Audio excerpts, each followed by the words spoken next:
Fairtrade Cannabis Working Group in the Caribbean is made up of academics, advocates, policymakers, and traditional cannabis farmers from across the region who met in St. Vincent and the Grenadines in 2019 to discuss the challenges and opportunities of the emerging illicit cannabis industry.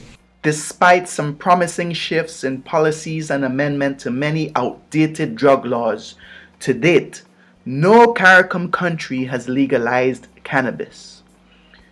The position paper aims to contribute to the debate on finding sustainable and realistic solutions to the challenges posed by the developing cannabis industry, with a special focus on traditional and small-scale farmers.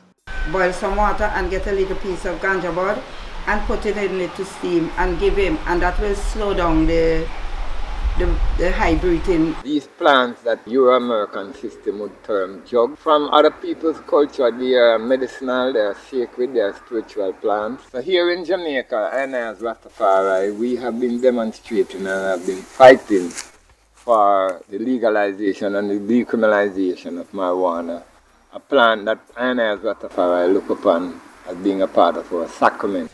Rastafari have also advocated the use of herb not only as sacrament, but as food and also as medicine, and for championing and advocating the cannabis usage, which has been seen amongst mankind for thousands of years. Rastafari communities faced great atrocities.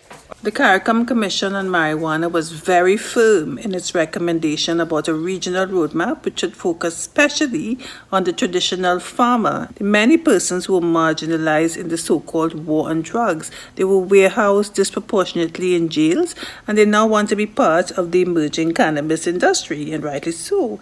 It creates a lot of danger and a lot of sacrifice on this illegal market, where farmers were prosecuted, taken to prison. Farmers went out with their stock to sea and they lost them because of bad weather, piracy and the sea and all that. So, in a way, we want to give them protection by giving them a legal market. If we legalize the marijuana, everybody could benefit. Vincent shall not go in debt, Bajan not go in debt, St. Lucia not go in debt. Like, we've come a long way, knowing that we have traditional farmers and like being brutalized by the police. The law was a racist law and a discriminatory law. It specifically targeted black and brown people. Cannabis is a natural plant and should be considered and treated as such. Cannabis being placed under the current schedule that it is denying humanity, one of the most basic and fundamental human rights. And you work, and then after you have to come again to come home. So, and then you have to balance home life as well, evolving around us, like getting us ready in the morning for school. Oh, that was very hectic. In the illicit market, it was more a sign of poverty, than of wealth. It's one thing was to pass the law, but another thing had to develop certain infrastructure.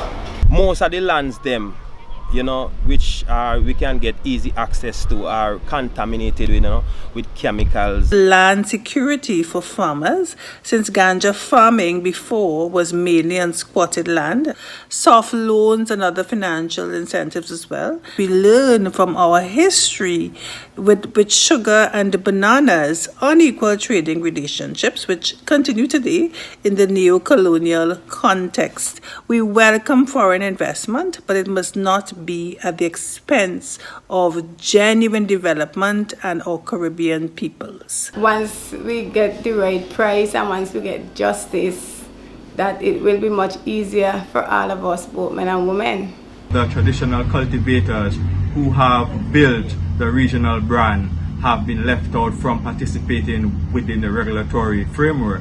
But if the Caribbean is to build any capacity in exporting cannabis globally, the quantity and quality is going to come from the traditional cultivators. You don't want the farmer to be left all at sea, where business is concerned. And I still have a way to go in order to reclaim our birthright. Any fair trade consideration about cannabis has to take into consideration the sustainable livelihood of the people of the community and the family.